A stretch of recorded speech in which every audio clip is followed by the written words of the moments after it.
Dolby zoom effect একটি cinematic zooming ফুটেজকে simply scale এবং position value change করে এক অসাধারণ ইফেক্ট তৈরি করে যা নর্মাল ফুটেজকে বানায় এরকম। How to create this Dolby zoom effect, let's try this.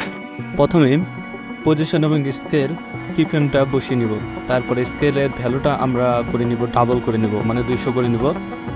তারপরে আমরা অ্যাডজাস্ট করে নিব চলো পজিশন ফ্রেমটাকে ঠিক রাখার জন্য, মানে সাবজেক্টকে যাতে মাঝখানে থাকে, তাহলে ইফেক্টটা আরও সুন্দর লাগবে তার জন্য। তারপর আমরা টাইম লাইনের ফুটেজের ক্লিপটার শেষে গিয়ে আর দুইটা কিফ্রেম বসিয়ে দিব, একটা পজিশন আর স্কেলের জাস্ট করে নিব সে আগের সাইজের, যেমন আগে ছিল 100 সেটা 110 করে রাখবো, তাতে আরেকটু সুন্দর লাগে 110-এ রাখবো। তারপরে পজিশনটা অ্যাডজাস্ট করে নিব সমানভাবে, যাতে সাবজেক্টটা ফ্রেমের মাঝখানে থাকে আগের মতো করে।